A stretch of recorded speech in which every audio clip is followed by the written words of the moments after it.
The following is a presentation of the Belly Up Sports Media Network.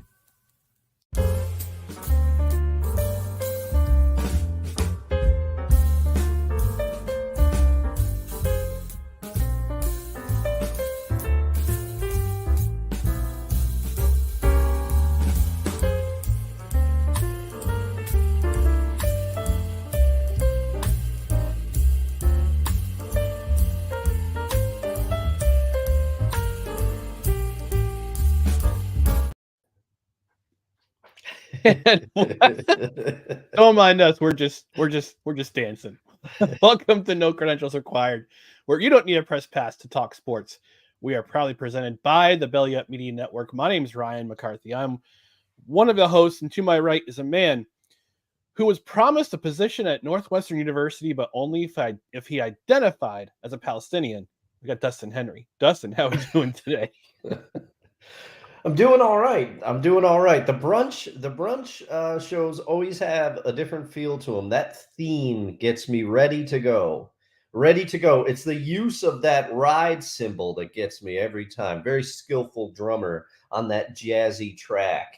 And I always think that one of these times we should actually have a brunch after the brunch sessions, because the bumper gets me hungry. But I am happy to be back. I'm ready for today's show. You came up with a great topic, which I won't spoil. But I'm thrilled to be here. I got some time in on the rower this morning. I actually dragged my behind out of bed early this morning. Got some time on the rower. I feel vigorous. How about yourself, sir? Well, I did not drag myself out of bed early to go on the rowing machine.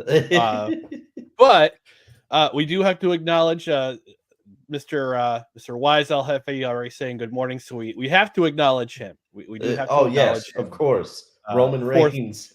Forthwith. The following is a public service announcement from Wize El Jefe. Boston. This has been a public service announcement from Wize El Jefe. And we are off and running. Before we get started, I do want to give a shout out to two local teams.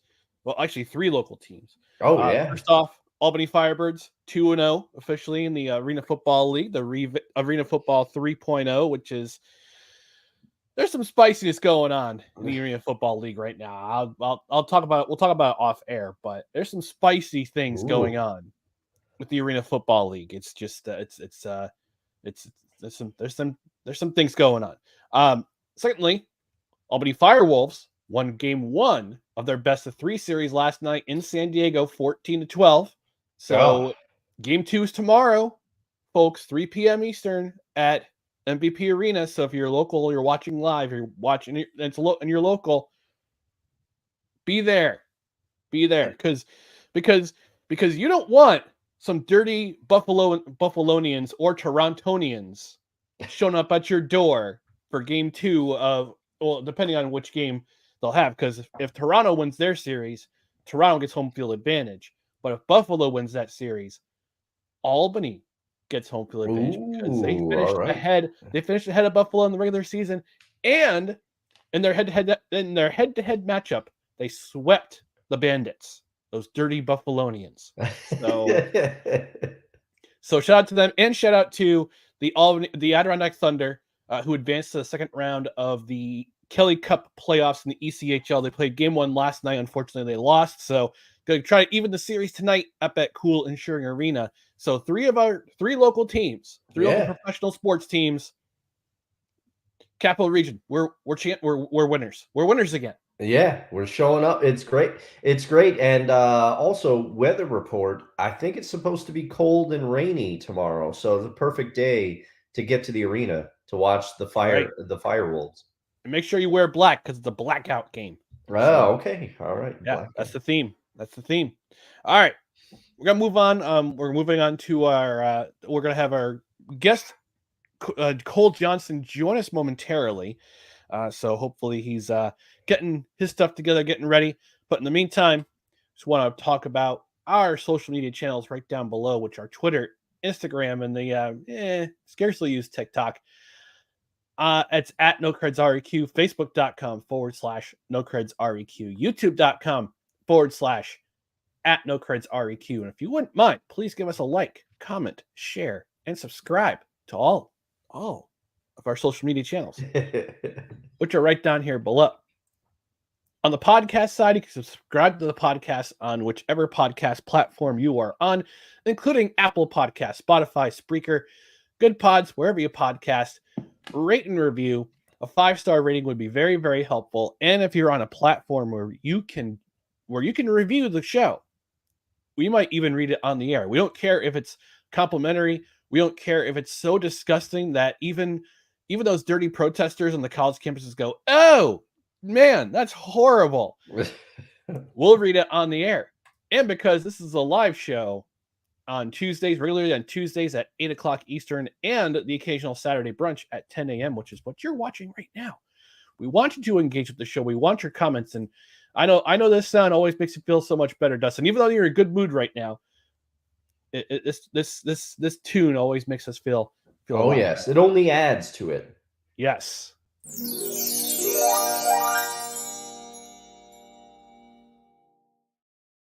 Yeah, so engage with the show. We've already got Wize El Jefe. He has joined us. Snowman, our good friend Brian Snow, the Snowman, saying sports ball, red ball, McCoffee ball, Dustin balls, cold sports ball. Yeah, all the balls. It's quite a cadre of balls. Good morning, Snowman. I hope you're doing well out there, and I hope you've got your cup of coffee for this brunch session. Yes, absolutely, absolutely. Well, before Cole Johnson gets here, we're actually going to start off. But before he gets here, we do want to start off with the with this week in sports ball, and I've got a new element for it. So I got to take off this banner here. So I got a new element for this week. We got a pretty good show lined up for you guys, but we're going to start off with the new element for this week in sports ball.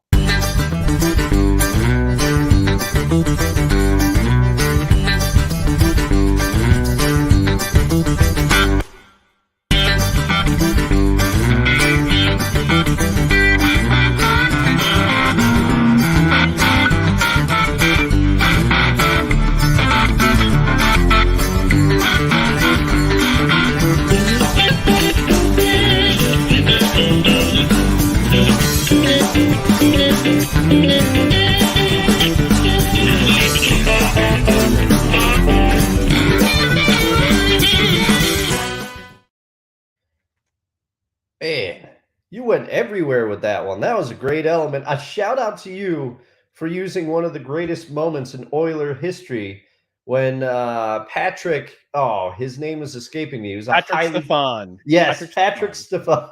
Patrick Stefan. When he fell, and then Ales Hemsky scores that goal for the Oilers. I'm sorry, but I laugh every time I see it. I knew you'd appreciate it. I knew you would appreciate it. But we're going to talk about some of the past events this week in sports. We're going to start off, and I'll put the banner up for this week in sports. In sports ball, weekend 429. I want to start off with an unusual event that happened in Chavez Ravine earlier this week. There was a significant delay before the first pitch of the Dodgers Diamondbacks game. They were delayed by bees. Yeah. And not just any bees. It was a swarm of bees. They were making a hive behind the backstop of Dodger Stadium. They had to call in a bee guy. I'm not sure if he got stuck in traffic in Los Angeles, because Los Angeles traffic, it's snarling. It's snarling. It's worse. I always complain about the traffic here, but yeah, but LA traffic, it's nothing. But question for you: was the bee guy Homer J. Simpson? Because Smithers did make him head bee guy. I no es bueno. But this gentleman, the bee guy, I gotta look up his name, but he saved the day. He managed to get rid of the bees. Well, I don't say he didn't dispose of the bees. He humanely rescued them. Yeah, can't dispose of bees. They're too important now. Yeah, exactly. And not only did he save the day, but he got to throw out the first pitch. Yeah, I was going to say he threw out the first pitch.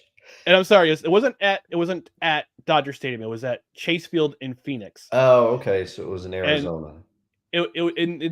The colony of bees, they camped out atop the backstop netting, delaying the first pitch by nearly 2 hours. 2 hours.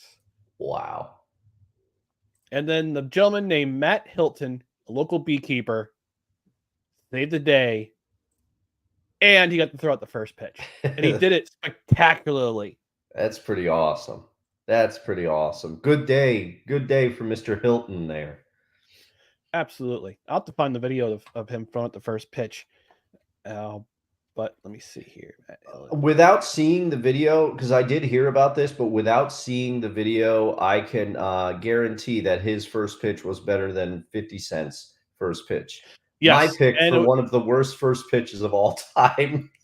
It was probably better than 50 Cent, Carly Rae Jepsen's. Oh yeah.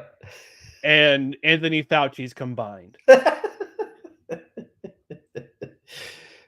Yeah, safe to say.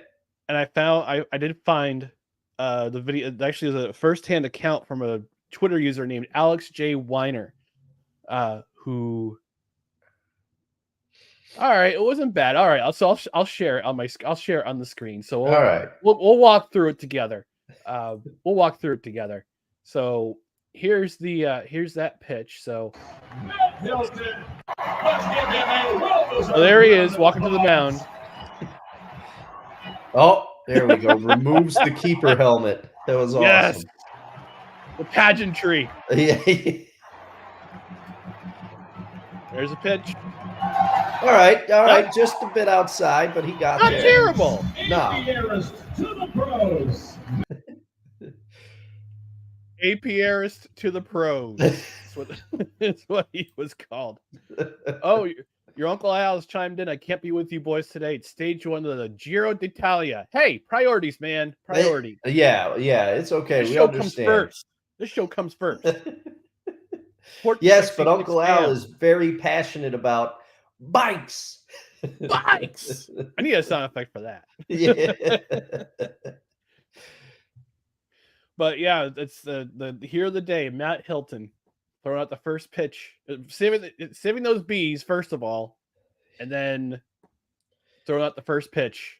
It's terrible, but all I can think of is a Nicolas Cage movie. I've only seen clips of this, but I haven't seen the full movie. And I must view it, must view this Cage classic. But he's like, the bees. They put his face in like some device and put the Wicker Man. It's from the Wicker Man. The Wicker Man. Bees. Oh man. He makes decisions. I like Nicolas Cage because he takes big swings. Do they always hit? No. But I like the fact that he has the cojones to take those big swings anyway.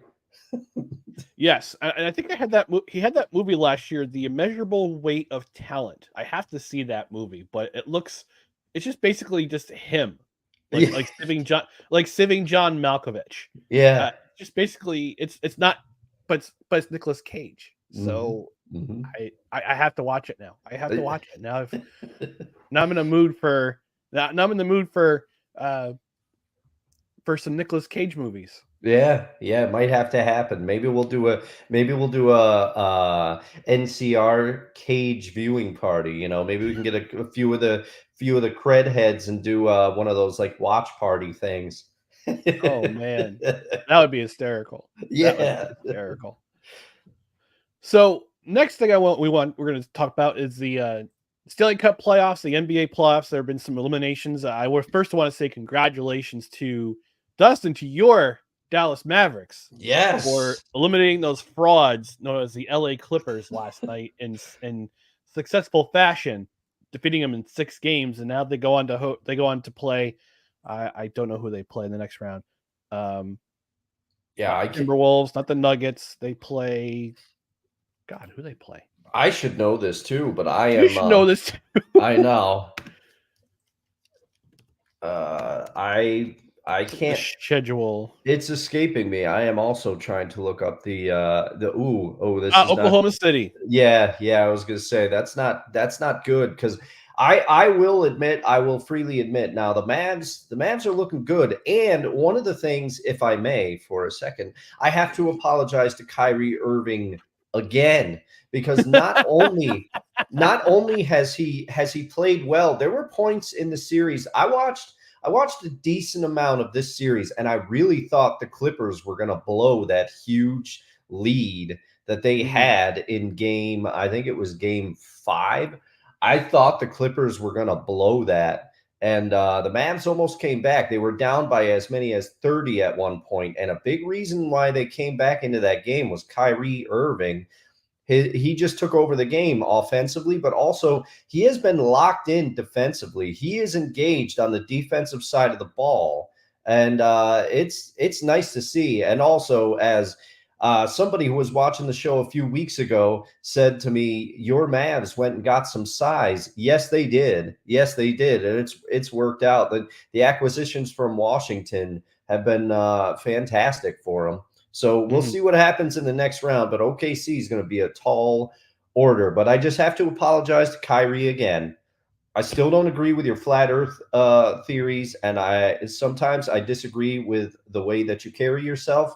But you're still Uncle Drew, man. You still got it. Yeah, there is one series still going on in the first round. Orlando and Cleveland. They're going to a game.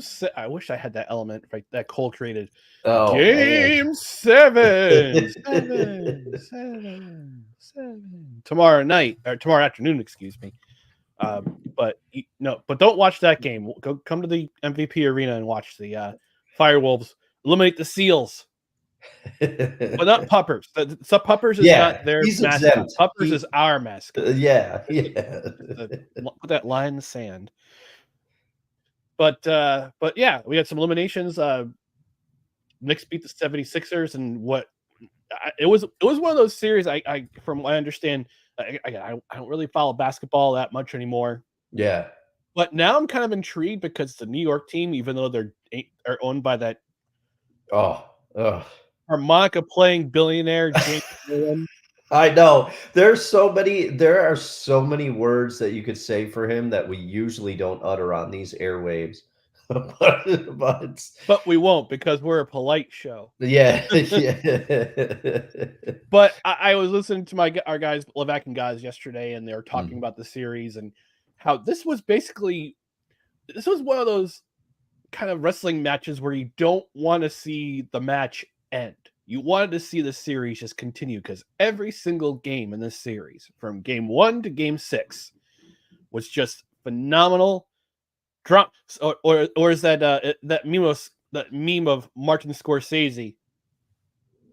Pure cinema, absolute cinema. I got to say, Ryan, I feel much the same way that you do. Even though I root for the Mavs are my squad. Growing up in New York, I did watch a fair amount of the Knicks, especially when they had Ewing. When I was a younger kid, I was trying to get into basketball, and I always felt so bad for Patrick because he got so close, and there were just things that happened, and it's nice to see that the Knicks are good again. And every time I see what Jalen Brunson is doing, I'm like, man, what could have been? Why didn't you keep him, Dallas? But now Jalen's allowed to thrive in New York. He is a star on that team for sure. He is a leader on that team, and we gotta have Wize on at some point to talk about his Knicks run here, because it is nice to see. And not to sound like a big market apologist or one of those things, but basketball is better when the New York Knicks are good. I will say that. Yeah. The Knicks are one of the cornerstone franchises of the NBA. They're one of the original. They're one of the original NBA franchises from way back in the day. No, we got Wize chiming in. Had I known I was going to call out from work today, I would have loved to be a guest. You know what? I'm gonna send you the link, sir. down. Yeah, jump Come on down. We'll get a fearsome foursome going.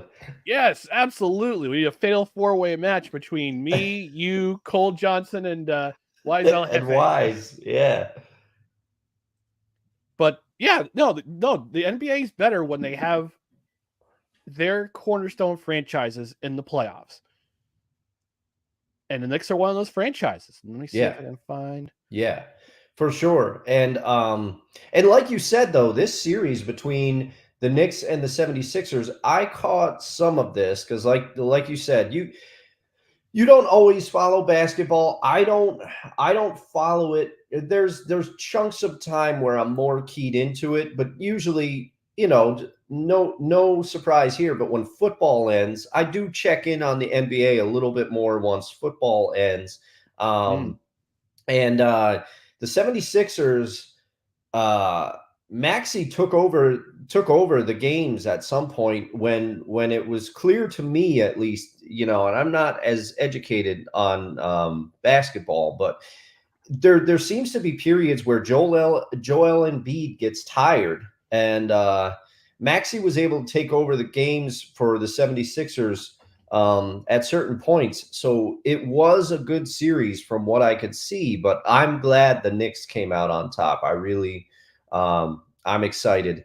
And it could be setting up because, correct me if I'm wrong, but I think the Celtics beat the Heat. Yep. So, maybe we see a Boston versus New York Eastern Conference semis. Wouldn't that be something, Oh, it would be a final because the Knicks are playing the Pacers. And speaking of the Knicks, ladies and gentlemen, joining us, an impromptu guest. We have to acknowledge him before we bring him in. So let's go ahead and acknowledge him. The following is a public service announcement from Wize El Jefe.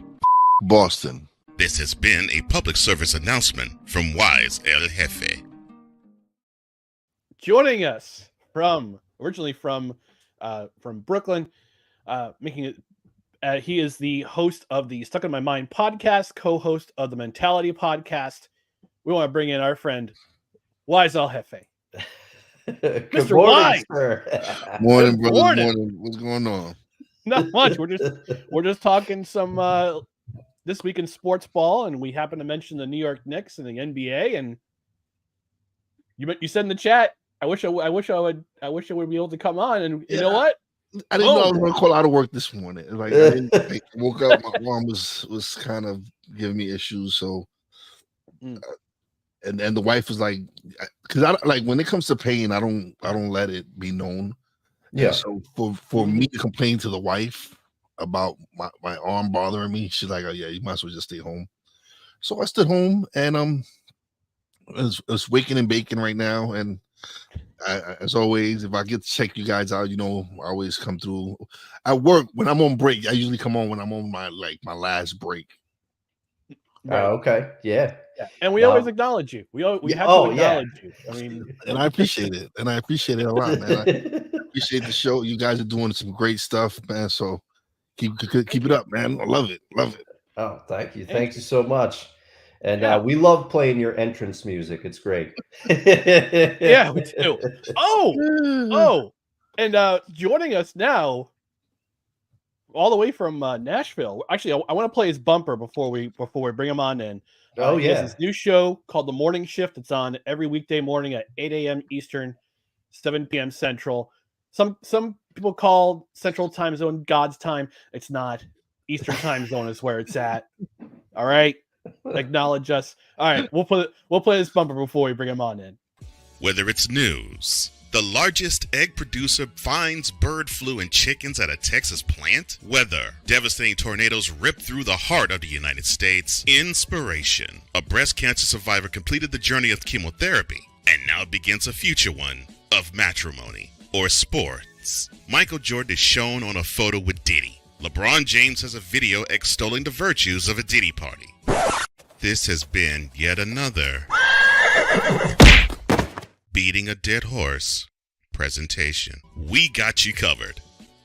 BS3 Network proudly presents The Morning Shift with Cole Johnson.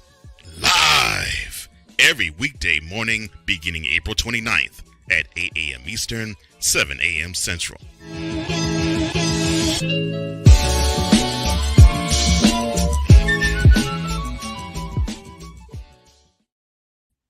And we welcome in the host of the morning shift with Cole Johnson, Mr. Cole Johnson. Mr. Johnson. Oh, good morning, Dusty. Good morning, Ryan. Thank you for the intro. I appreciate that. Yeah, so I'll also bring in our impromptu guest. My mentality brother. Your mentality brother. What's going on, brother? Ed, it is good to see you again, man. Great week, man. You did a great week. It's been good. The show's been great. Thank you, man. Thank you, brother. Yeah, man. Just keep doing you. I appreciate that. And you all don't know, well, Wize does, but you two don't. You don't know how much that sentence right there means to me. Thank you, brother. Thank you. Yeah. So let's talk about the morning shift. All right. We talk about the morning shift. Who approached you about the idea for this show? Well, I approached myself for the idea of the show. There you go. Well, okay, so for those who don't know, of course, these three individuals do. But for those who don't know, I was a part of the Snowman in the Morning crew. In fact, so much a part of it, my name adorned the title of it for roughly 2 years. And I got a chance to meet every one of you through that stint. In fact, I began that stint being the co-host alongside Wize, not knowing him until we got on air. So we've known about each other. We've known of each other. But prior to us really recording the show, we hadn't really connected. Because I would come on the show and he wouldn't be there, or he would be on the show. When you was in there. But we knew who each other were. And so when we finally got connected, it's just like magic. It's just been like magic. That led to Mentality, which is my favorite show to record, besides Stuck in My Mind. But like Mentality to me is oh man, it's groundbreaking. We did some fun stuff. I'm looking forward to us to getting back. We're on a little break right now, but we will be getting back to that. Yeah, we getting back to that. Definitely. Shout out to you, Kendrick Lamar. Sorry. But that is how much this was, and I'm glad actually Wize mentioned Mentality. It was basically a show like that, which made the morning shift appear, because I was going along, and I of course I love sports. I love talking about it, and I have knowledge in it. But I'm like, I just feel as though there's more to this than just wanting to simply entertain and just talk sports and either be critical of an athlete or praise them. I'm like, there's more to this. There's more to content creation life than that. So about December, I started to think, man, I think I need to have my own morning show. And first it was sports show, but I was like, and I don't know if I want to do a sports show. For one, I don't really want to compete against Brian, and two, I don't think I would put my whole heart in it. Oh, I'm sorry, Ryan, go ahead. Well, you don't want to be the Black Mike Greenberg? Is that what you're saying? No, I don't want to be greeny and just simply rag on the Jets every single chance I get. No, I don't want to do. He's not a real Jets fan. Come on. I know. He hijacked the Jets because he's a Northwestern grad. I know. I got it. But but in December I said, I think I need to start my morning show, and then I just started to toy with the idea of not doing a sports centric morning show, but I wasn't so sure of it. So then the new year happens, and then along the same time, I was starting to feel a shift of wanting to actually have Snowman in the Morning be a different show outside of me, because I just thought that to be completely honest, I actually thought I was holding the show back because I wanted to go in a certain direction, but I had to realize, and this is something that actually Wize said to me in a private conversation, but I can make this part public. He says, yeah, your name was on the show, but that show is not your baby. And he's exactly right. It's not. True. That right. that was Brian's. So and I respected that. So I was like, okay, since if I were to pull the wagon in that sense, and it would definitely cause tension on air and off, I'm like, I need to wean myself off. So I did that, and this idea just came. And so when the new year happened, this is the messed up part. When the new year happened, within 1 week's time, I got messages from Wize, from Cool McCain, and then when I recorded Total Football Talk with Drew Willingham, all three of them, before I could get a word in edgewise in combating them, they actually said, quote, you need to come up with your own morning show, and if you do, I'm going to be a guest on it. Close quote. And I said to all three of us, I didn't even talk to you about this. How the heck you all know this is the lane I want to drive down? So for about 2 months after that, I just struggled with, I'm like, I don't think it should be a morning show. Should I actually do an all-topic morning show? Because it's something that's a pull. And the pull was, and I told the story a little bit in the inaugural episode of it, but one of my idols, one of my broadcasting idols is Brian Gumbel. And when I first saw him, it was 1980, and I knew he was in NBC earlier than that. But 1980, he was basically the point person for the NFL when it was on NBC during the Sunday in the day. Right. Basically the role that Maria Taylor plays now. So I was like, I like this guy. And so he hosted for 1980, hosted for 1981. And then I saw him the first Monday in January 1982. And I was like, wait a minute, I know that face. He does sports. What's he doing on the Today Show? And they're saying he's a permanent co-host? Whoa, wait a minute. Whoa, okay, I gotta follow this. So for the next 15 years after that, he was on the show. I just was in awe because I was like, wow. If I become a personality in broadcasting, I want to be just like that. I could talk about any topic. I could interview any person, and it would feel as though I'm comfortable talking about sports, as with politics, as with social justice, as with weather, as with cooking. It doesn't matter the topic. I want to be like that. So that was swelling within me. So we cut to February. I had a conversation with Ben Soder III, the owner, the manipulator, and the operator of the BS3 network, aka Benjamin Soder. And I just put the bug in his ear. I was like, "What do you think about me hosting a morning show?" And he loved the idea. And I said, "I don't have it fleshed all the way out yet, but I'm thinking about doing it." And of course, at the time, Snowman in the Morning was going through time shifts. It used to start at 8 a.m., then it slid to 10, then it slid to 11. And by this time, it was starting at 11 in the morning. Yeah.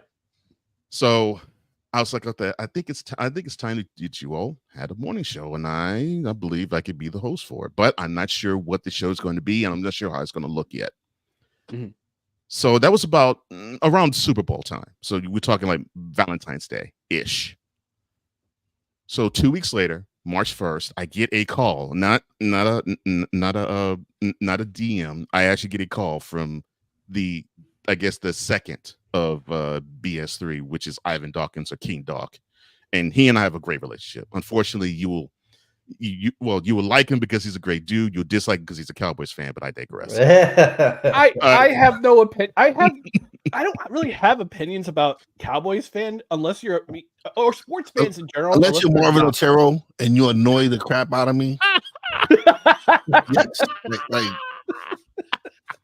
like I have friends that are Cowboy fans. I love them to death. He calls his cousin out at every single chance he gets. You love him, not annoying as Marvin Otero. We love you, cousin Marvin. He just starts early, but this year he hasn't set. He's been quiet. I'm sure he's been quiet ever since that 48-32 whooping that the Packers gave him. He's been extremely quiet. They didn't do anything off season until they signed Zeke recently. Oh gosh. So they've been yes. It's just they re-signed Zeke this week. But he's been extremely quiet, not saying anything about we them boys, nothing like. Should I play it? Should I play it? The dollar store usher, he's back. Dollar store usher, aka Tyrese Alize McDummy. Tyrone Alize McDummy. Yeah. Oh my gosh. I won't. I mean. He always first and last name every time he mentions his cousin. I'm like, that's just so I had this conversation with Ivan, and he says, look, I've been talking this over with Ben. We want you to do a morning show on our network. Here's the only 2 requirements we have for it. I'm like, all right, give it to me.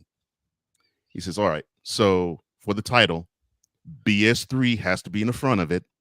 Yep. And your name has to be on the back of it. So I'm gonna just lay it out for you again.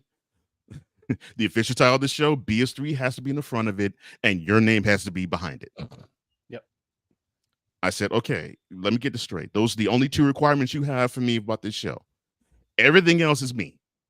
He says, yes, sir. Because we trust your judgment, we trust your talent, we trust your content creation abilities. We trust even your creation with graphics. So we trust everything about that. We don't even have to interfere in any of that. That is all you. All we ask is you put BS3 in the front of the title and your name at the end of it. I said, well, hey, I'll accept that 100 times out of 100. You got a deal. So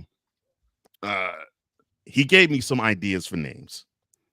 And they were good ideas. And it was still sports centric, but it was sort of like sports and life.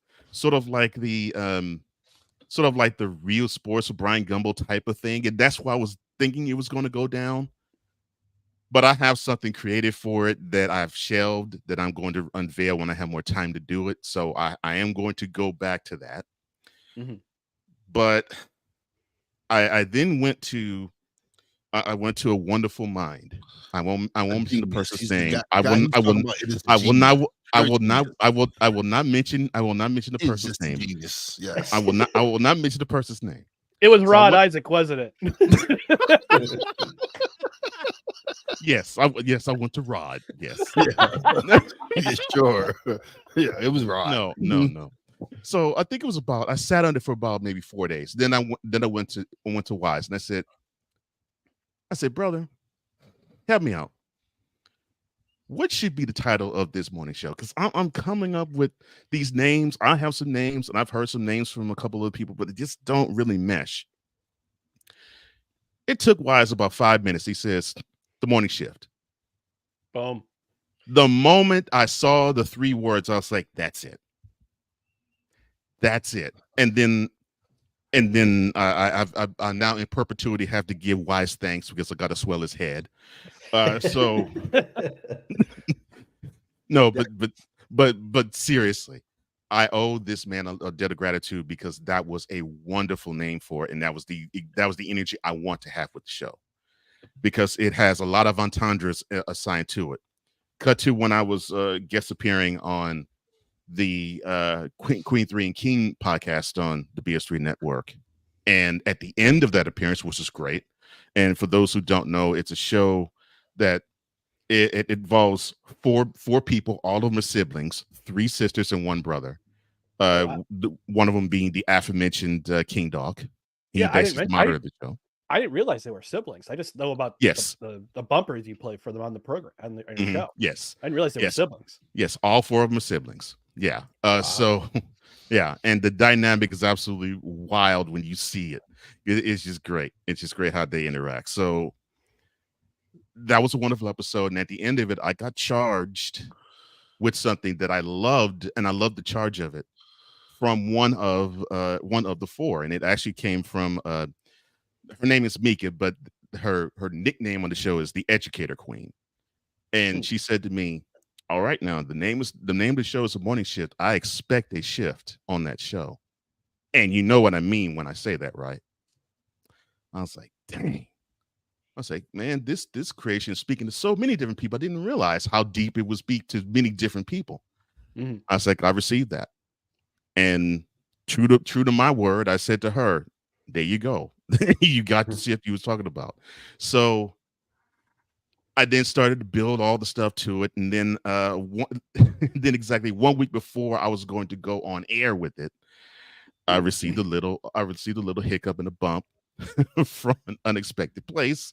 I won't go into too many of the details of it, but I explained it, and I have not heard anything back from them since. So I go into creating all the rest of it last week, and stuff in life was getting so heavy that I was actually late in creating a lot of the stuff, to the point where here I am. I'm actually now in the throes of actually doing the show, and I'm still creating things. Yep. But it was cool. I layered it to the point where it wasn't overtaxing me. And so we get to this week, and it seriously has been in terms of content creation, it's been the 5 best days of my content creation life. It really has, because I have gotten to be me, fully me, on a platform, and not because it has my name on it, but I actually get a chance to talk about whatever I want, however I want. And on top of it, I get to help so many people within the broadcast too. And I think the best part for me is that I get a chance to shout out so many different people, so many different platforms, so many different shows. Of course, Stuck in My Mind is one of them. And to me, that is what, and I think when I started to actually have a bond and a brotherhood with Wize, I started to understand I wanted to create things that had purpose to it. Mm-hmm. And so mentality, I think, was the first thing that popped off in that vein. And this is a bigger extension of it. And I love the fact that I get to trumpet so many different people, so many different content creators. And I can actually go so far as to tap into whatever they talk about in their show and use it for a topic of mine to do 2 things: to inform the audience of this topic, and to say, if you want to hear more about that, you can watch this show. Mm. And I think it has been so freeing. It has been so expansive in how the scope has been, and I have felt so full. That's a great, and that's a satisfying. Yeah, that's the most satisfying feeling, is that when you feel, I've talked about this with several people in my life, Dustin, my siblings, my parents. I said, I want to feel fulfilled in what I create, and you just that's just the that's the whipped cream, the sprinkles, and the cherry on top. and that's why our dynamic worked, because we're both driven to give. That's our ultimate goal. We want to serve others. We want to be able to help others out. And anybody that knows us knows that if anyone has a question or they need help with anything, as far as, I'm always sharing new tools that I use. Yep. I'm always telling people use this, because I want to help as many of my brothers out, because we're all talented. We have a group of people that are so talented, right? Yep. That all it takes is that little extra help from someone to help you get over the hump, or whatever it is. And it's amazing that we all connected, right? And there's no ego. We joke around. We get together. We collaborate. We create some wonderful content. Shout outs to the Monarchs of Wrestling. Right. Like, we Drew D. Willie, Snowman. There's so many people out there. Yeah, and look, the relationship I've built with you guys as well. Right. Like, I'm constantly checking out your shows, because I want to support my brothers. And plus, y'all create good content. Yeah, which y'all create is entertaining, but it's good natured. You're trying to entertain people, and you're trying to be positive. There's no negativity here. There's nothing but positive energy here.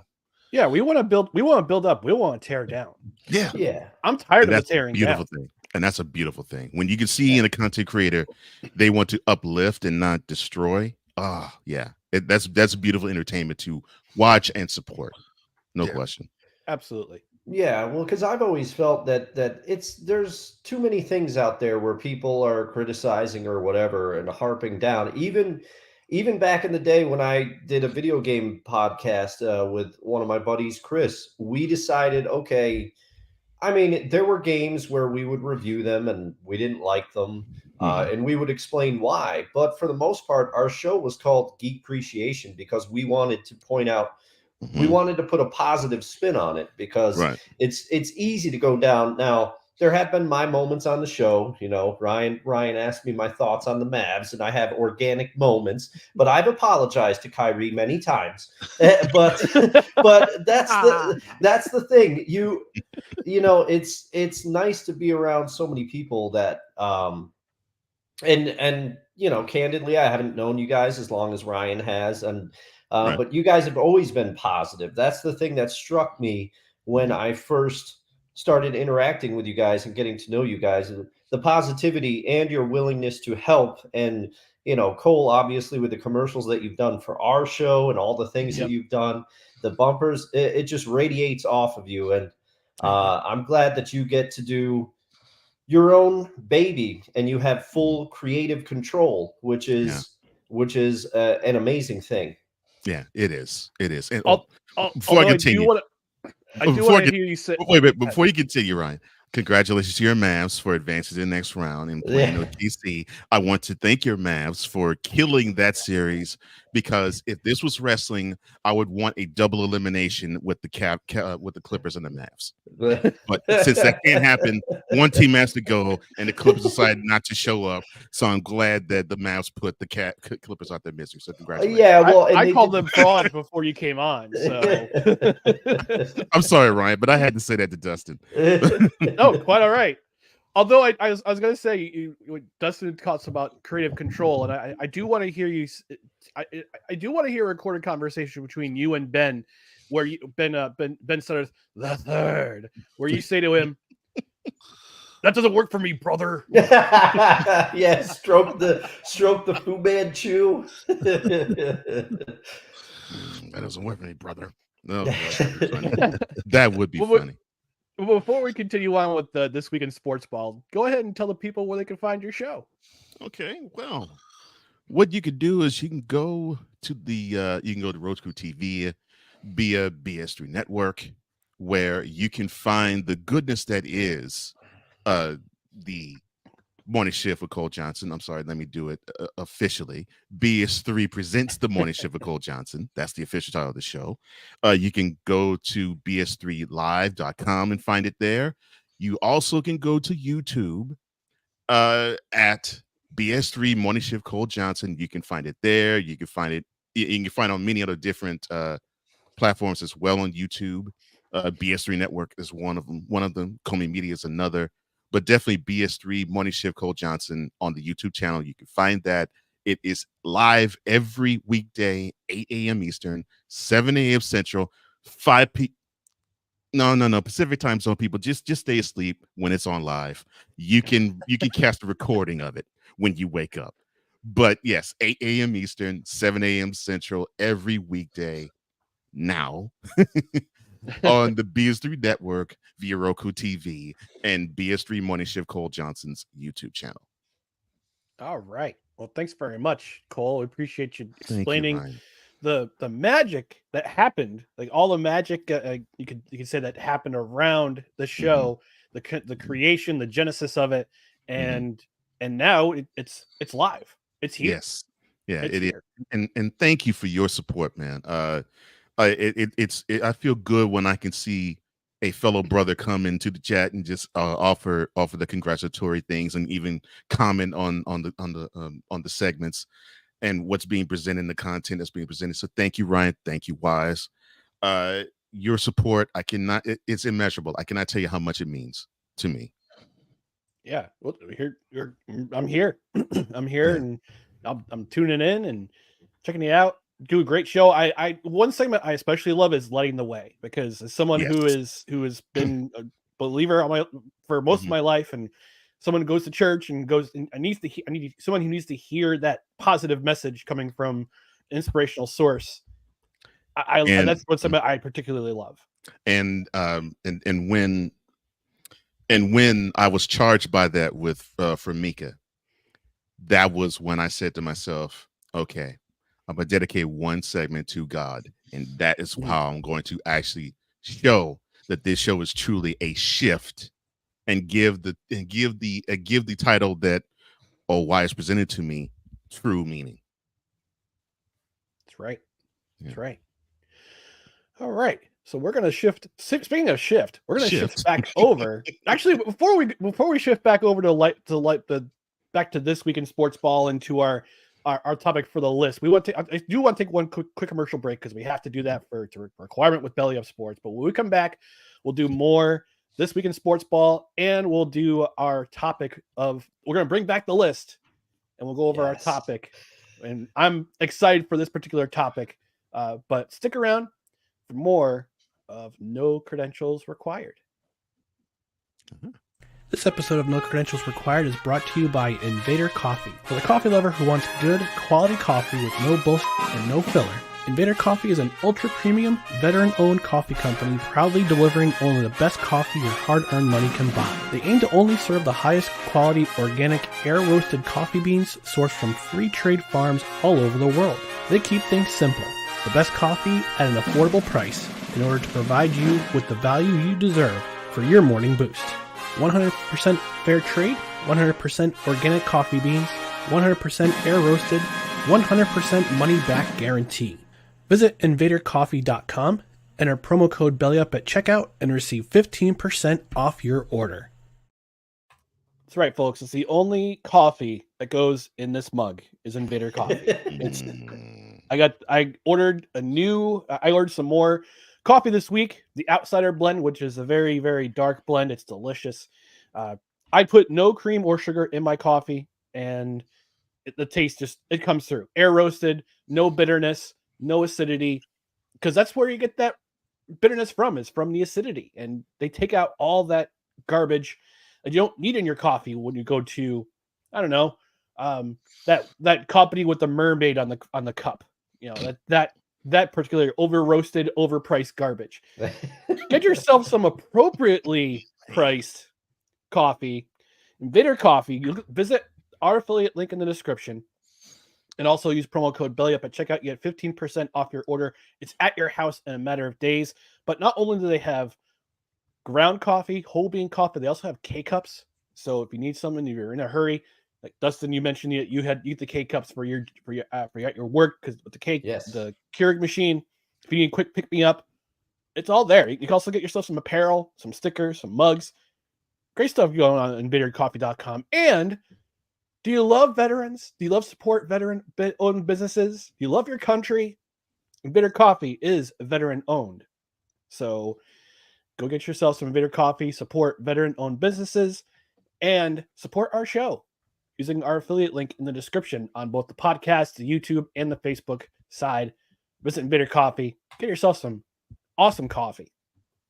So one of the topics I wanted to mention in This Week in Sports Ball, I'm going to throw this out to the panel before I go to a Toronto Maple Leafs super duper fan. By the way, shout out to the Toronto Maple Leafs. Game 7. There it is. Shout out to the Toronto Maple Leafs for forcing a Game 7, and I'm praying that Boston is eliminated in 7 games again. They blow another 3-1 lead. You don't want them to blow a 3-1 series lead for the second consecutive year and the second consecutive first round they play. Wow. That is brutally cold. Listen, you know I don't. Well, I know not to ask you that question. Look, I know not to ask you that question. There it is. We know my feelings about Boston. So, I echo those feelings. No sympathy for me here, none whatsoever. I mean, even an R&B group he loves so dear, he says F them. I mean,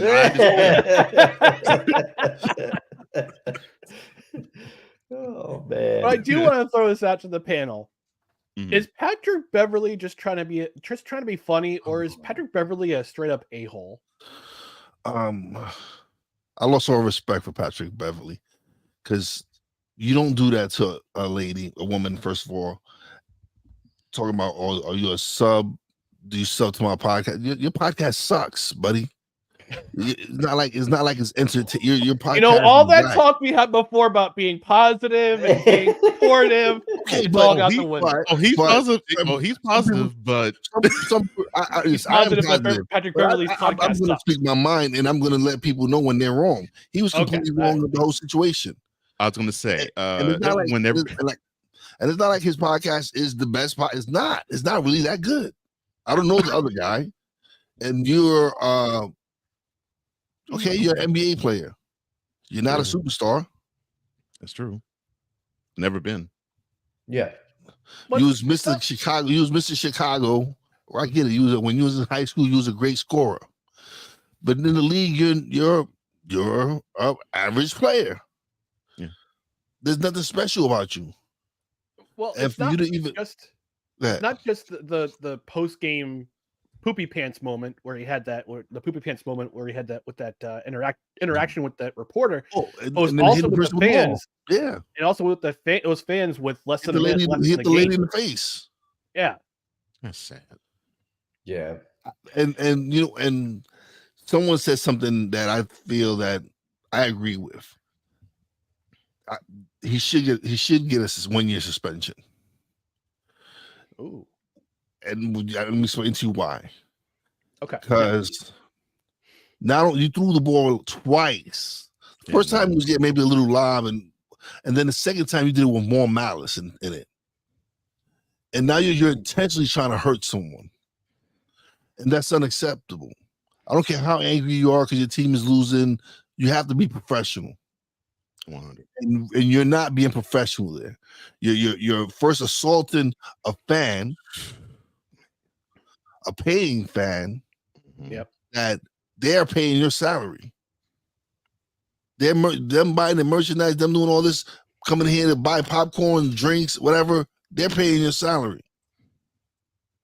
It's totally disrespectful. So if they were to suspend them for a year, I'll be all down for it. And I don't want no one to lose their job. But when you do stuff like that, that's just egregious as what he did, because it's horrible. Oh my goodness. It's horrible for him to do something like, nah, go survive on your pod then. Survive with just doing your pod. Not earning that NBA check. Let's see how well you do then. Yeah. Ryan, Dustin, I could hug you right now.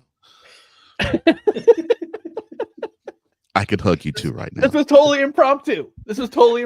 Yeah. Why? I praise Wize for having that take. I mean, I agree. I agree. Don't be a jerk to fans. A, don't be a jerk to fans, and B, don't be a sore loser. Especially the media. Like, I don't go around talking to random people just saying, "Hey, do you subscribe to my podcast?" No. What's your first of all, if I'm asking that question to Patrick Beverley and he says, "Do you subscribe to my podcast?" Like, I'll be like, "Oh, you have a podcast? I didn't know that." He'll probably still told me to kick rocks, but I didn't know he had a. It's not that good.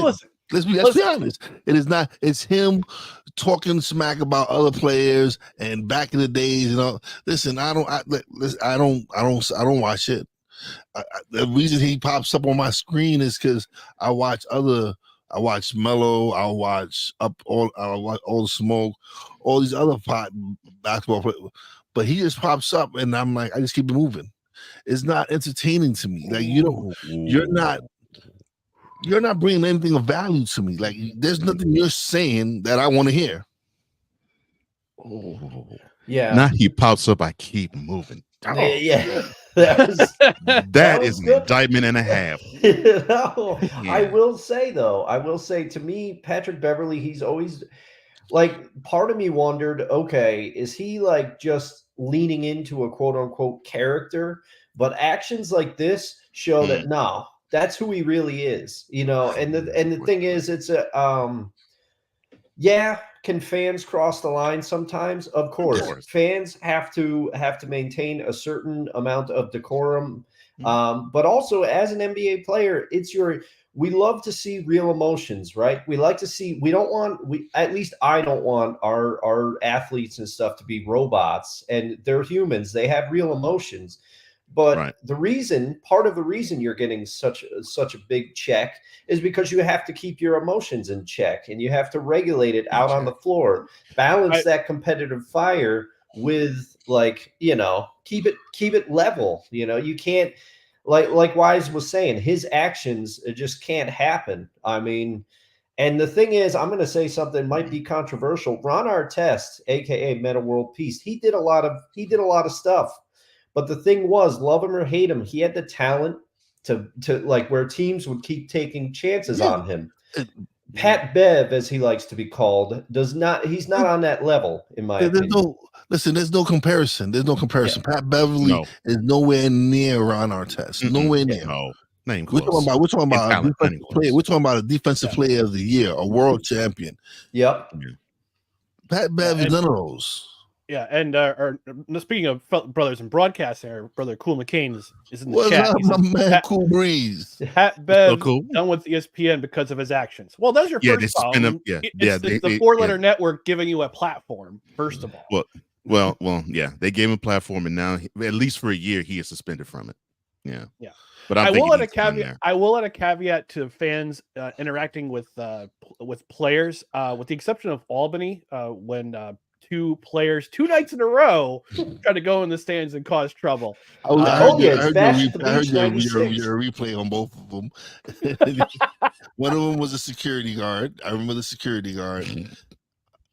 Yeah, one of them was it was either a fan, or from what I was hearing, it was a staff member of MVP Arena. But I don't. But it could have been either or.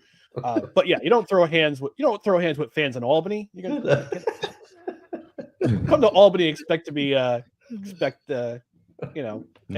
But no, it's sad that something like that has happened.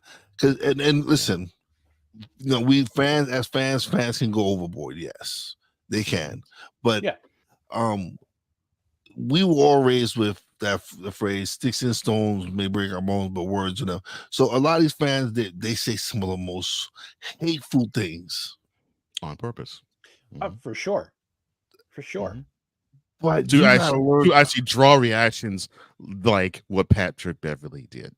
Yeah, but now players have gone to the point where now they're getting fans kicked out of games. Don't get me started on that. Oh gosh. Well, it's not only that, but you're in an era where everybody has a phone. Everybody has a camera at their disposal. They can catch everything on film. And if there's one action you do that's going to be a detriment to yourself, your team, and the league, it is guaranteed to go viral. Yep. Yeah, you have to have that level of awareness. I've said myself, I'm glad that Facebook was just starting to happen as I entered college, because I did a lot of dumb stuff, but it was still the flip phone era. So I didn't have to worry about, everybody having a high quality video camera in their pocket. I acknowledge I did some dumb stuff in my 20s. We've all done dumb shit. Except me, I'm a perfect angel. All right, keep telling yourself that, Saki bastard. No, dang it! But we've all done things that we're not proud of. That's what life. That's life. Yeah, you'll learn from it. Yeah, either you learn from it or you keep doing it. Yeah. And then that's when you just you're all lost to that one if you keep doing the same stuff over and over and over. It's like it's. Eventually you have to evolve. Eventually you have to grow. You can't stay the same idiot you were 5 years ago. You have to move on. And so for me, he just has not learned anything in his time in the NBA. And this isn't the first time he's got into trouble. He wants to. It's crazy, right? Because I get it. I get where a lot of them come from, because I'm from the hood. But I'm no longer in the hood, so I don't act like I'm in the hood. Like, I'm the hood mentality to go with it. Like, right. I'm not. Like, you're making millions of dollars. Yeah. Yeah. You're no longer in the hood. You're not hanging out in the hood. Yeah, you don't have So that excuse. mentality, I don't know why you have that mentality. Mm-hmm. You know where he could learn some new skills is from listening to Mentality, hosted by our brothers here below, Cole Johnson, You Wize El benefit from Jefe. it. Look at that. The Professional pro that you segue. are, Ryan. Professional-ish. Ish. But I mean, but Wise is right. I mean, Yeah, he is. He is. When you get to the point where you toss a ball into to a fan not once but twice, you have to ask yourself the question: am I really in control of my emotions or not? I mean, well, I laugh about this because on yesterday's morning shift, the line of the way segment mentioned about keeping your anger in check. Yeah. And I was not even thinking about the Patrick Beverly thing. I was just thinking about my own stuff, and I was nowhere near as, at least when I was checking myself about this, the way that he was when he was seeing his Bucks getting escorted out of playoff contention. I said this on the show. I said, I was in my previous life, I was a music producer, and I hung around a lot of rappers and a few singers, but a lot of rappers. No Diddy parties though. No Diddy parties. No, not even close. No. And no Kendrick diss tracks either. No Diddy parties. No. No, sir. So of course, with a lot of the testosterone in the room, sometimes you get amped, you get aggravated, you get angry, and Wise and I've had this conversation before. Now, we've never had arguments ever, but we've had the conversation of brothers fight, and actually on the show we had that conversation. Brothers fight, but you dap it up, leave it in the grass, you go onward. You bond even closer. You just get that out your system. So I was having one of those types of issues with the clique. And I remember in the midst of it, when I was getting my anger out, one of my long-term brothers got up, and he was heated at the moment in general, but he was heated at me in particular because I was supposed to be the one that was supposed to be the mature one. Mm-hmm. And he looked at me and says, "Dude, you got one mouth and two ears. Use them." And I was like, dang. And that was about 17 years ago. I have thought about that statement ever since then to this day. Mm-hmm. I was like, dang, he's right. I got two ears and one mouth. So he says, man, you go to church, man. Remember, slow to speak, quick to listen. Come on, dude, you know this. I'm like, dang, I'm getting called out. Okay. Yeah. And I had to leave the anger there because he was right. Mm-hmm. Yep. And it's a shame that you have a guy who's mature enough to understand that particular understanding, and he's supposed to be the one showing the way for the youngsters on the team, because he's a veteran along with Giannis and Damian Lillard, and he shows that he has the mental makeup of a 7-year-old. Mm-hmm. In a moment where all cameras are on him, and he knows better than that. That is what I really will stick to. That he knows better, and he should not have done that. So, yeah, ESPN, yeah, he should be suspended, because he should not get a platform, because you think, okay, well, he might pop off and do something silly in our studio.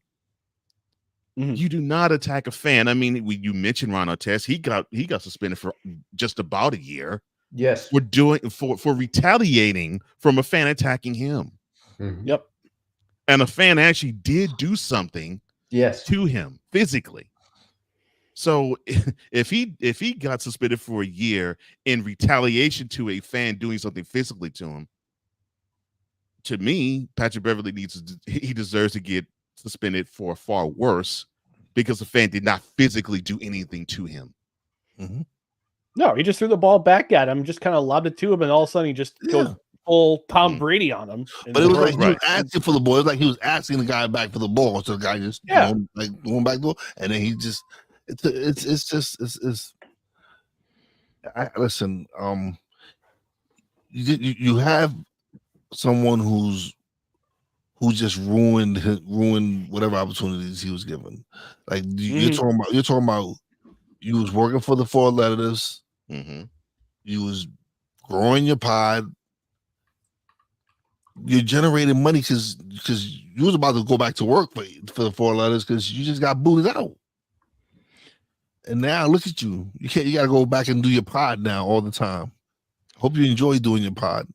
And to extend on that point, Wize, he's now at the tail end of his career. He's now having to think about doing things that will be something that will bring money to the table after basketball. So now he's seeing these examples of, well, the recent one of LeBron and JJ Redick, and I think a better example, you could say Shaq too, but I think a better example would be Matt Barnes and Stevie Jackson and All the Smoke. So you're seeing these guys who have extended their careers being in basketball, but doing it on a different stage in the arena. And he was setting himself up for that. And now with this action, people don't want to have to even deal with him. No. Right. No sponsor wants to be attached to someone who's considered a misogynist, who doesn't respect anyone, doesn't respect the media. No one wants to be associated with someone like that. No. And so when there's situations where you got to remember, if you want to be in this pod game, sponsors, they need to see that you're doing the right thing. They need to see that you're not. Listen, they are protecting their brand. They don't care about you. Same thing with any of us with any of our brands. We have to protect our brands. Yeah. We're all brand. Every single one of us on this show right now is a brand. That's right. Yeah. Even with Belly Up Sports, we've had to kick some people out because they were detrimental to the brand because of their interactions on social media. That's what happens. That's par for the course. Yeah. Think before you do something really that's going to affect you. Affect you and your platform.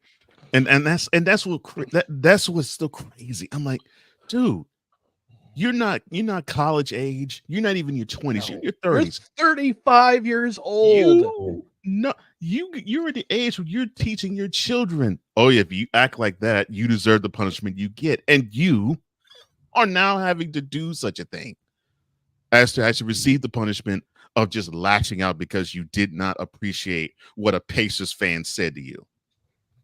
Yep. I mean, come on. Oh, next stop Cancun. You mean to tell me that is what upset you? It is the truth. Really? Next stop is Cancun. That's For vacation. That's what I'm saying. I'm like, you're going on vacation, just like Embiid and everybody else on the Sixers too. They're going on Cancun. Yeah. There it is. Next stop Cancun. That is what set you off. It wasn't Cancun on 3. 1, 2, 3. Cancun. Right. Cancun. So you tell me it wasn't an insult to your wife or your children or you or a teammate. No, it was basically a fan looking at the scoreboard saying, "Oh yeah, you getting routed."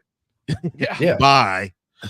Come on, man. You should know this is not the first road game you've ever played on, and this is not the first NBA road game you ever played on, and most certainly it's not the first NBA playoff game you ever played in.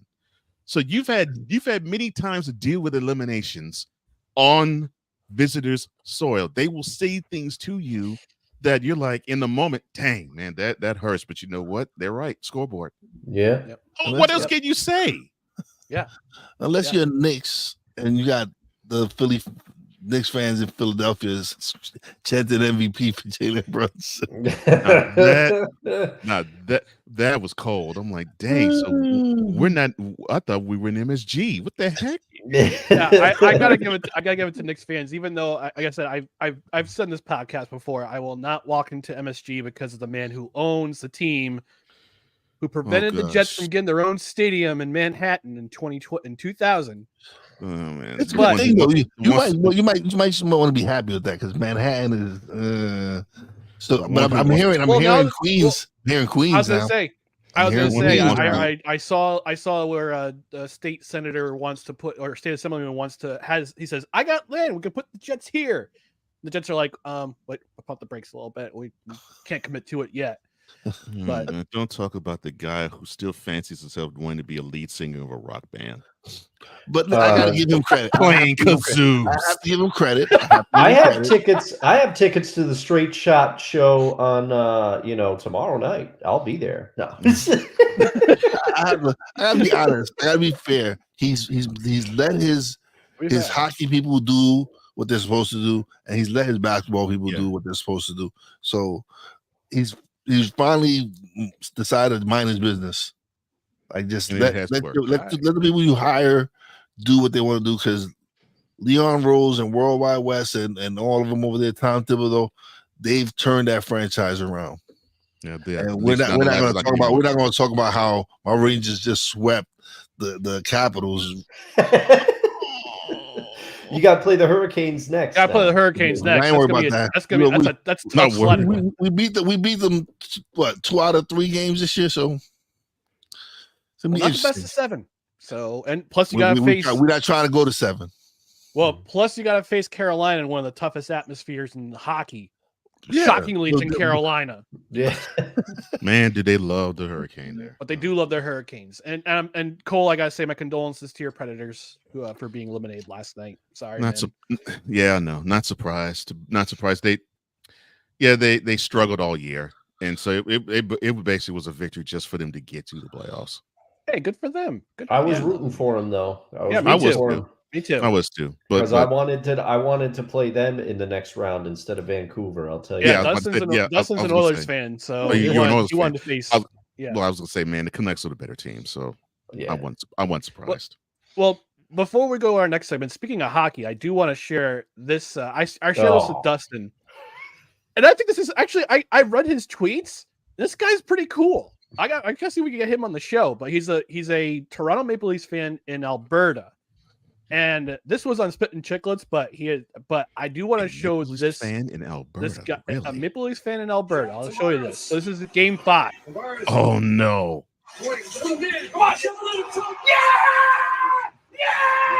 Go crazy, brother. Oh yeah. Oh, get it. Oh, it gets better. It gets better. Wait for it. Thursday, Toronto.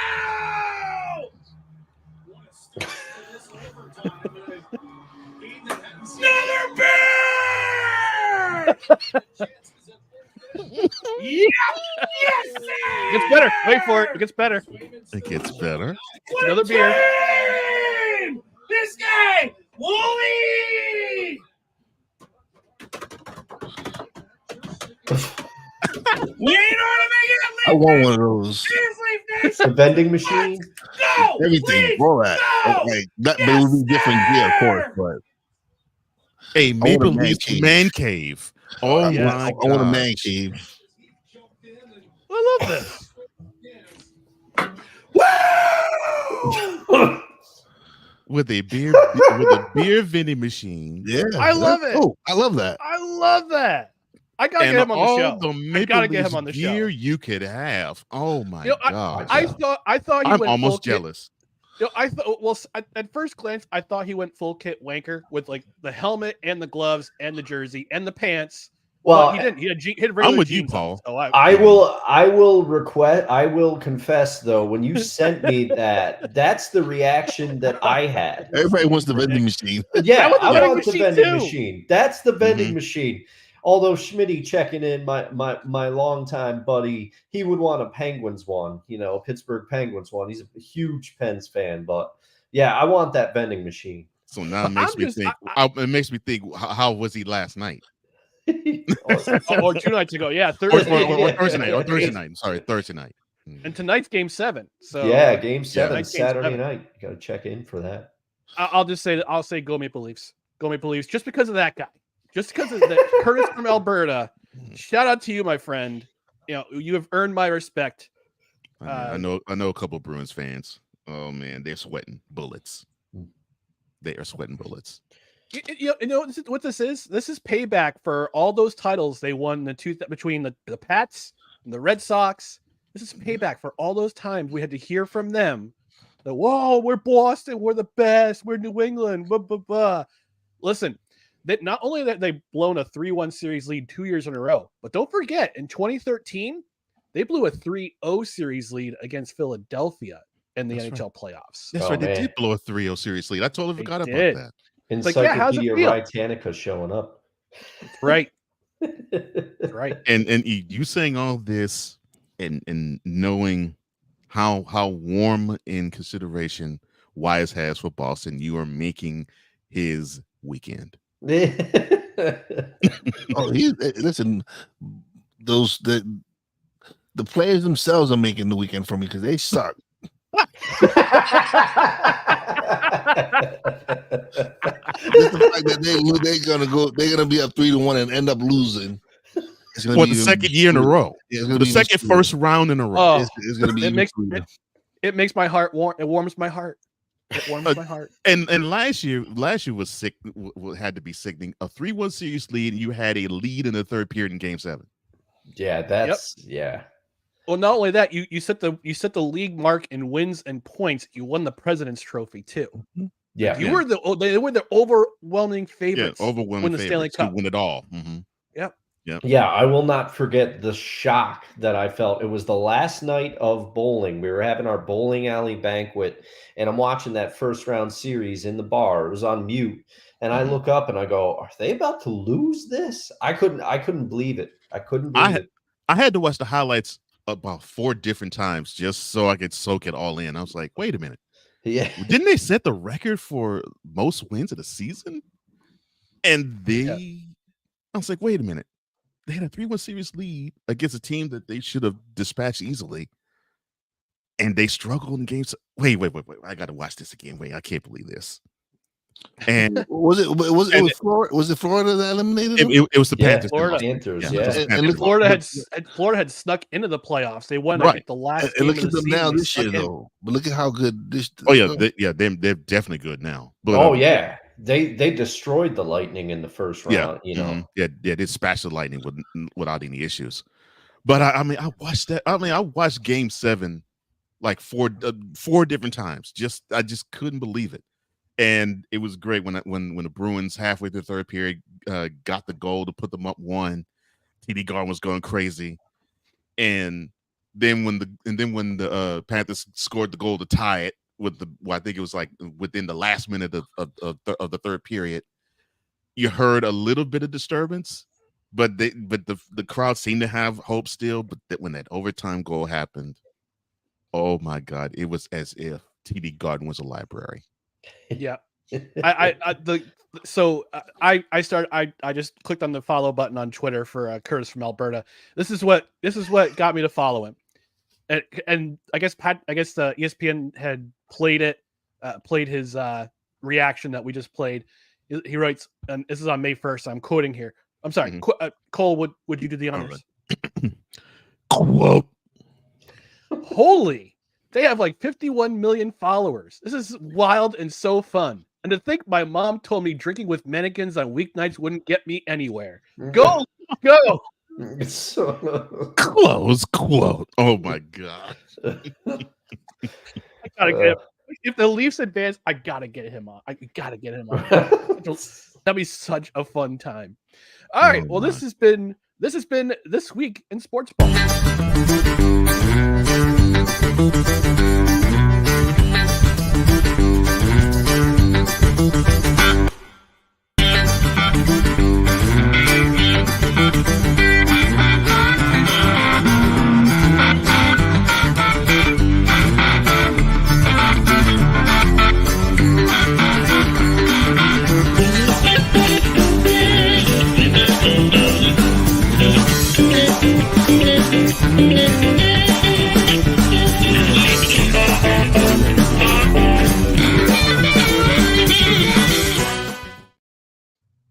I still say Rob Gronkowski took the worst possible route to try to make the tackle on that. Terrible angle. Rob Gronkowski made a business decision, unfortunately. All right. And to wrap things up on the show, it's another installment of The List. You just made the list! my gosh. It still gets me. Oh, Chris Jericho. That's why I love playing it. Oh man. So we're bringing back the list, and I thought of this quickly yesterday because I was in another Discord chat thinking about this. I was thinking about the 5 athletes we grew up watching that we in our generation, our respective generations. We're not talking about Babe Ruth. We're not talking about Gordie Howe, Bobby Orr. Like actually, Bobby Orr does count. I mean, some of us are a little bit older than others, Count to but me. Yeah. but we want to talk about the 5 athletes we grew up watching. We wish we saw live. So good question. Yeah. So Dustin, I know you came up. See, the thing was being Yankee fans, right? I got to see DJ. So I got to see Mattingly. So I've actually gotten to see some of my favorite players of all time actually play live at the stadium. So it's kind of, but I'm sure there's quite a few I probably didn't get the opportunity to see that. It was interesting. It's a good list. Yeah, I mean, I got to see Tom Brady. Got to see Peyton Manning. I saw them play the Jets and beat the Jets, unfortunately. I'm not going to say Russell Wilson, although, sorry, Dustin. He's not on the list. But, you didn't really grow up watching Russell Wilson, though. Yeah. No, but this just came to my mind, and I know Dustin came up with the list, and Cole and Wize, you're free to participate. But yeah, Dustin, go ahead and start us off. Yeah. All right. I'm interested to hear this stuff. Well, I will keep it somewhat brief, so that I can give spotlight time to our guests and stuff. But I will say I feel like I have to do a caveat before every list segment. I did it with the theme songs. I did it with everything else. But these athletes are ones that I grew up watching. So surprise, they're going to be geared towards my respective teams that I root for. But there is one on the list that he's not on any of my teams. But some people are going to raise their eyebrows at people on my list. But I'll explain it. So at number 5. I give it to the Edmonton Oilers great number 94, Ryan Smith with a Y.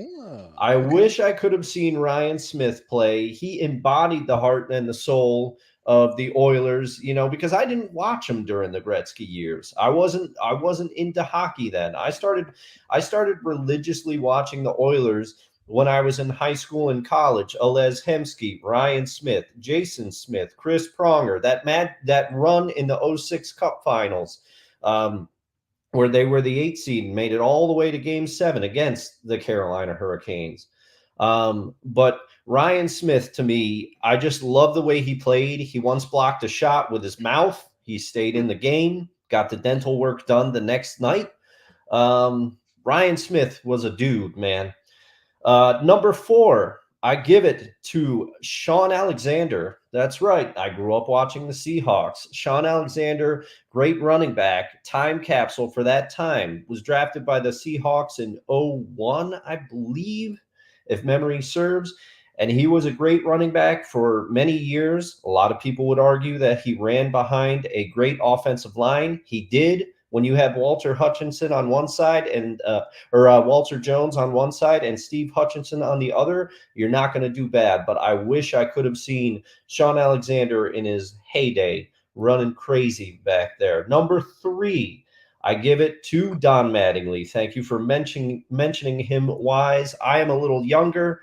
I saw Don Mattingly on TV many times, but as I grew up and his back started to break down, we were all rooting for Don to get that World Series title.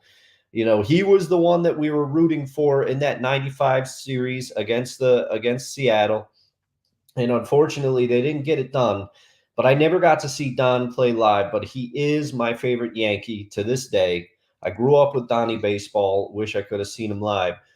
Number 2 is Dirk Nowitzki. I wish I could have seen Dirk Nowitzki play live. I never made it down to the American Airlines Center to see Dirk play live. He was a great player. I loved watching him, especially when they beat the Cavs, or they beat the Heat, rather, in the to finally get a title in Dallas. So I wish I could have seen Dirk. And number one with a bullet. This is the one for some reason, and I don't know why, but I watched a lot of Orlando Magic games when I was a kid because they were everywhere. They were billed as the next up and coming team.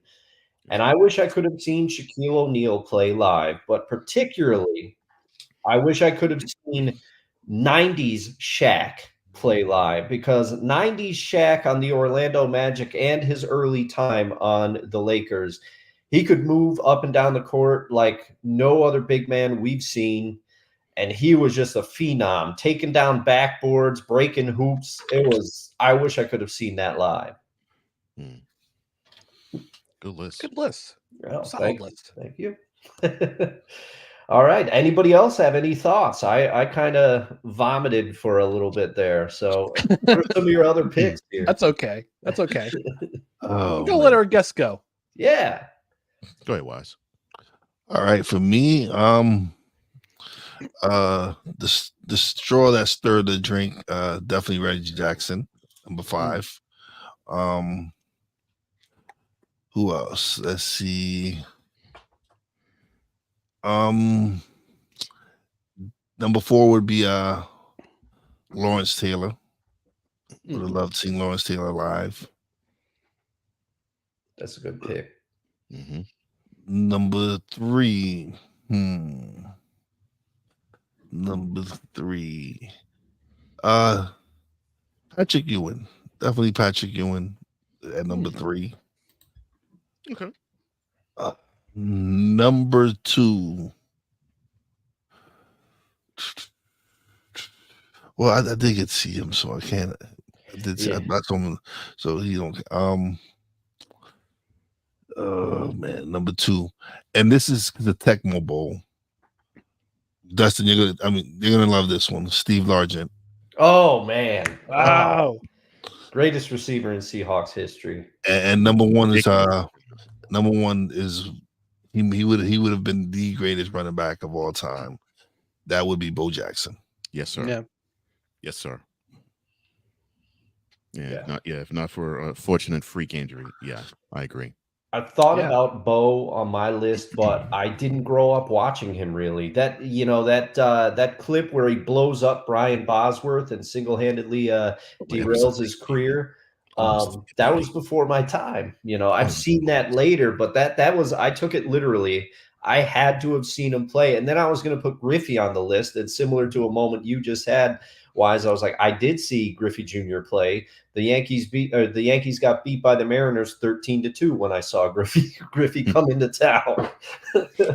Oh man. Wow. Huh. Yeah, Bo. Yeah. Oh god, they hyped that Raiders Seahawks game. Yeah. Yeah. Bo Jackson versus Brian Bosworth. They would hype that thing up, and then when Bosworth got blew up in real time at that goal line stand, that was it for him. Then Bo decided to run 90 yards and acted like he was doing a 100-yard dash while he was doing it. It's like, he's not going to stop till he gets to Tacoma. Oh gosh, yeah, he was awesome. Let me see, 5 athletes that I grew up watching that I wish I saw live. Okay, number 5 would be Wayne Gretzky, because I would, and I did not understand. I grew up in Houston, so hockey was not a popular sport at all where I lived. But there was this wonderful thing called ESPN, and they actually did this great thing, like actually have sports centers run from dusk to dawn. Yep. And I saw these highlights of this guy wearing this blue jersey with orange letters on the ice doing these things. I'm like, who is this guy? And whoever this guy is, no one can stop him. I'm like, what the heck? And so it was, so hockey was dominated to me by the Islanders ruling the NHL, and at the same time, this number 99 guy in Canada just wrecking everything hockey. So yeah, number 5 would be Wayne Gretzky. Number 4, I saw Andre Dawson, so I can't really say him. Who? Number 4. Mike Schmidt. Yep. That's a good one. I did not get a chance to see him, but he was a wizard with the glove, and the dude just, I don't know how he had the gift of having timely bombs when he gets to the plate. Yeah, he was a thrill to watch on TV, and I wish I got a chance to see him live. And I actually got a chance to see the Phillies, but he didn't play that game. But thankfully, he Carlton hit. Oh God, that was. Oh man. Yeah, that dude dealt. Oh, that dude dealt. Oh my gosh. Yeah, Michael Jack Schmidt. That's number 4. Let's see, number 3 would be I would put Joe Montana.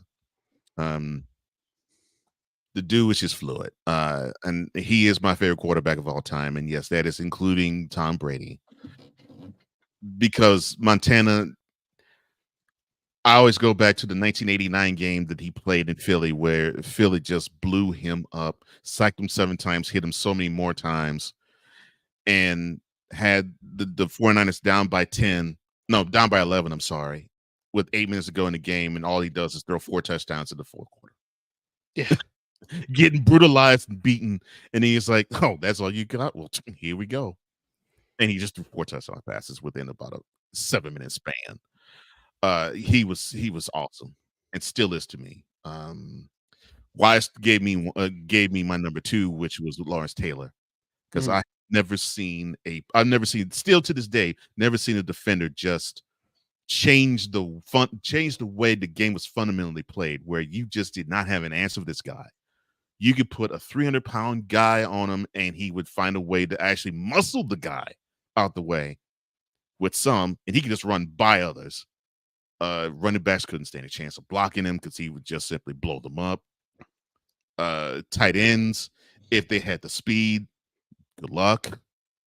Yeah. But I mean, he was great with run. He was great with run stopping. He was a relentless pass rusher, and the dude was an underrated pass coverage linebacker. I mean, he will sneak out to the flat, and you'd be surprised at the hands he has. I'm like, dang, you should have been a tight end, man. and had some good speed to him, had some good wheels to him. But yeah, I wish I had a chance to see him live, because he was the man. And number 1 for me, and it's no question, Muhammad Ali. Yeah, I got a chance to see the fights he had, and of course, yes, the time I got a chance to see him, he was not in his glory days of when he was the fighter that relied on his skill to do it. He relied on his wilies. He relied on his wisdom to get out of situations. He relied on the mental aspect and played mind games with boxers. And it was great to hear my father tell stories about the bouts in the 60s he had. And then I get a chance to watch this guy in the 70s.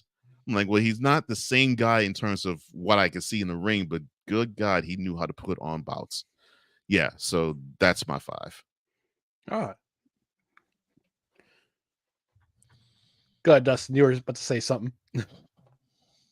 And you're on mute. Sorry about that. Excellent list. I said excellent list. You know, we got a wide range so far, and I'm curious to see what Ryan brings to this discussion. Yeah, I wrote down my initial 5, but I've been revising. Because I'm like, hearing everybody's list, right? The athletes I want to see live. I would have wanted to see live growing up. Well, I'll go with my number 5. Number 5, Mike Tyson.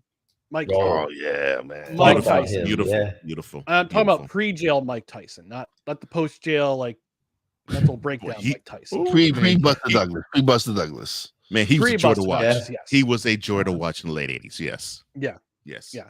Because I remember I think of my dad and my grandfather talking about he was like my dad and my grandfather, Grandpa McCarthy, grew up watching. They all watched boxing. My Grandpa McCarthy was an amateur boxer. And my dad watched boxing. And I remember going to my uncle's and watching the Sugar Ray Leonard, Marvin Hagler fight. Oh, 87. I watched that when I was 10. But that was a great fight. But neither of those fighters compared to Mike Tyson to me growing up. Not I now. still Yeah, say- not then. I still say if Cuss had not passed away, Mike Tyson would have had a Would've been the different greatest. trajectory. I'll He tell you probably, that. would, he probably would have been the greatest heavyweight of all time if Cus didn't die. Cus D'Amato had such an influence on him. Yeah. Yeah. Such a great influence on him. And Mhm. from Very Catskill, New positive. York. Catskill, New that's- York's own. It's a part of the capital region. He's one of our own. That's right. Number 4 is a hockey player, but it's not who you think. Okay. Mario Lemieux. Ooh, Ooh, Smitty's I- going to be happy about that one. A Lemieux Yeah. fan. Okay.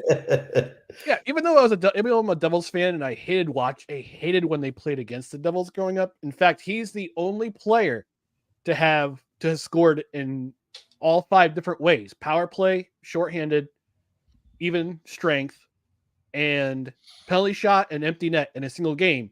Did it against the Devils in 1989. Mhm. But for a guy his size, he's a pretty big dude. Yeah, he's a I think big it was guy, like yeah. 6'2", 6'3", 200 pounds. If his career wasn't cut short between the back injuries and the non-Hodgkin's lymphoma, even then, I think he would have broken Gretzky's records. Oh, wow. Probably could have. He probably Probably could could have. have. Yeah. And now he's primary owner of the Pittsburgh Penguins. You know, he's I'm doing glad his he's still thing there. involved in the game. I'm glad he's still involved in the game. Yeah. He's just the magnifique, the greatest French Canadian player in my mind of all time. I have a good friend in high school who said, "No, it's Guy Lafleur." I'm like, "No, dude, Mario." Mario. I mean, all due respect to Guy Lafleur, Yeah, but Mario was Mhm. just the talent he had outstanding on the ice. Yeah. Number 3, Nolan Ryan. Now, Oh, great. I pick. got to see Yes. Roger Clemens live. I got to see. In fact, I was at the game in 2000, May 2000. That pitcher's duel with Pedro Martinez is one of the greatest baseball games I've ever witnessed live. Wow. Yeah. Great game. I think both men Watching- had over 10 strikeouts. They pitched masterfully. And then Watching Trot Nolan, Nixon, you son of a... Trot Nixon broke the tie in the top of the 9th inning with a 2-run homer because they took Clemens out. Yeah. That was the mistake. That was one of the mistakes that Joe Torre made that season. He took Clemens out when Clemens was rolling. Watching Nolan Ryan live is awesome. But man. watching Nolan that was Ryan awesome. live would was have awesome. been like, again, the whipped You- cream on with the whipped cream Yeah. sprinkles and the cherry on top of my life. You would have loved it, bro. I got a chance to have that distinction. And Oh, by the man. way, fun Oh fact: wow. Wow. Robin Ventura is the only man who has gotten 6 hits off of Nolan Ryan in a single inning.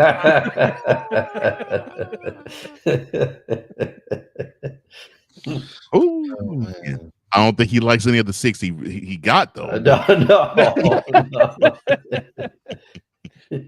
But yeah, getting the chance to watch Nolan Ryan would have been a treat for sure. Man, it was great. It was great live to see batters literally fear the guy. I'm like, Yeah, wow. even in his 40s, he was still throwing smoke. Yeah. Yes. He was throwing. He was in his 40s. He was throwing 90-mile-an-hour off-speed pitches. I'm like, how in the world do you have that type of torque on your arm Yeah, to make you throw that hard this old? Some That's what was people just supernatural. gifted, man. Some people just God has Yeah. gifted them with just Yeah. Mhm. ability.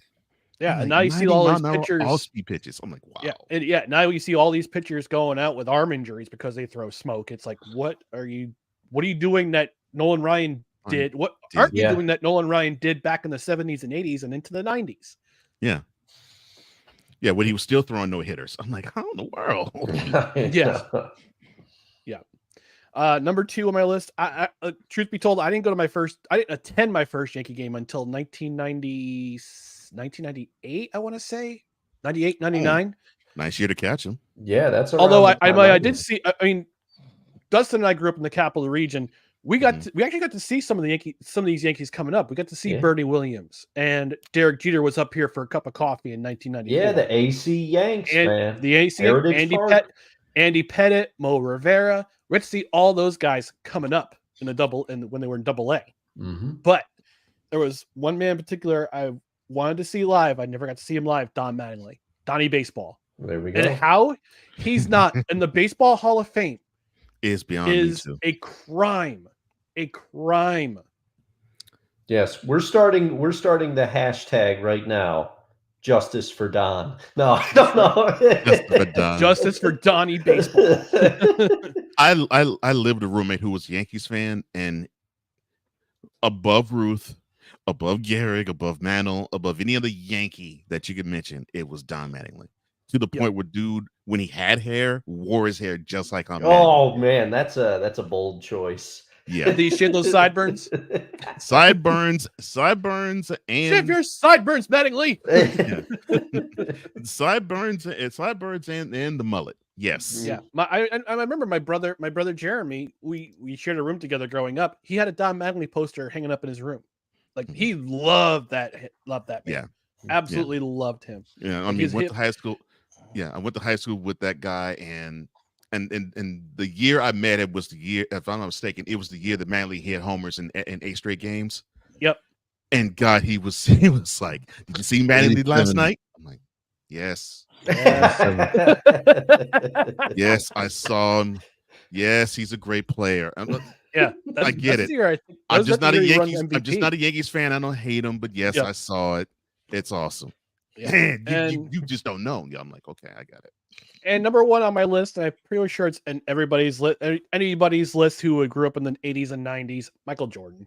I would have loved to see him play live anywhere. I mean, yeah, New York, New Good Jersey. choice, I don't, it's a good choice. I mean, it's kind of chalk, but it's my list. It's subjective. Yeah, you can do it. No, I love it. I love it. And That's why it's your list. And that's why it's your list. Yeah. That's why it's my list and not your list. I mean, Michael Jordan, great pick. I thought about him too, but I just, for some reason, I went 90s. I couldn't do it to myself. I couldn't do it. I know you couldn't do it, Wise. You couldn't do it. You a hardcore Knicks fan. I couldn't do it. This will probably hurt you. If it's Jordan for me, I didn't see him live, but if it was Jordan for me, it would be specific. It would be Jordan in Madison Square Garden. Yeah. But if you're watching on the replay, or if you're on social media, check us out. Leave us your list. Who are the top 5 athletes you were growing up watching who you wish you would have seen play? And that's been this installment of The List. You just made the list! Oh my gosh.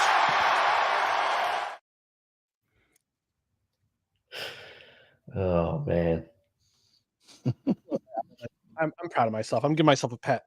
Ow. As you should for that. I separate my shoulder. Yeah, that was a good that was a good audio find. I do have to admit that was a good audio find. Thank you. Well, we're gonna get out of here, but first I want to allow my guests, both scheduled and impromptu, to promote their stuff. Wise, I'm going to start with you. Where can the people find you? You can find Stuck in My Mind podcast on all major platforms. Check out the YouTube channel, Stuck in My Mind podcast, YouTube. Check out Real Wise TV YouTube channel. Go check out the website, www.realwiseproductions.com, as well as www.stuckinmymindpodcast.com. And Mr. Johnson, where can we find you and your stuff once again? All right. Well, you can find me, all of the stuff that I do on Comey Media Incorporated. That's COMI Media Incorporated on that YouTube channel. You can also find the show that you see behind me, The Morning Shift for Cole Johnson. It's weekdays, 8 a.m., 7 a.m. Central, 8 a.m. Eastern, 7 a.m. Central on the BS3 Morning Shift Cole Johnson YouTube channel. And we are on hiatus, but we're going to bring that show out of hiatus very soon. You can catch Mentality also on Comey Media and on the Real Wise TV YouTube channels. And I look forward to that. And of course, I do Total Football Talk with Drew Willingham. That is every Monday about 4 Eastern. You can catch that on Sir Tobin Media's YouTube channel and the Comey Media YouTube channel as well. All right. We want to thank you guys for jumping on this Saturday morning. As for us, check us out on social media, Twitter, Instagram, TikTok, at NoCredsREQ, Facebook.com/NoCredsREQ, YouTube.com/at NoCredsREQ. Don't forget to please like, comment, share, and subscribe. Share them with your friends. Share them with your enemies. We don't care who you share them with. Just share. Just share. On the podcast side, subscribe to the podcast on Apple Podcasts, Spotify, Spreaker, wherever you podcast, rate and review. Leave us a 5-star rating. That way people know that this podcast exists. And if you are on a platform where you can review the podcast, whether it doesn't matter how positive or how disgusting your review is, we'll still read it on the air. We don't care. We'll still read it. We give you Don't pat, respect. don't pat Bevitt. Don't pat Bevitt. Yes, don't pat Bevitt. So this has been the Saturday Brunch edition of No Credentials Required, where you don't need a press pass to talk sports. We are proudly presented by the Belly Up Media Network. For Wize El Jefe, for Cole Johnson, for Dustin Henry, I'm Ryan McCarthy. Thanks for watching. We'll be back here on Tuesday night talking about all the sports news and whatever other topics we want to talk about, because it's our show. So That's right. We'll see you on Tuesday. And we still have about 7 minutes left, so I'll still say it. Good morning, everybody. Good morning, everybody. Good morning.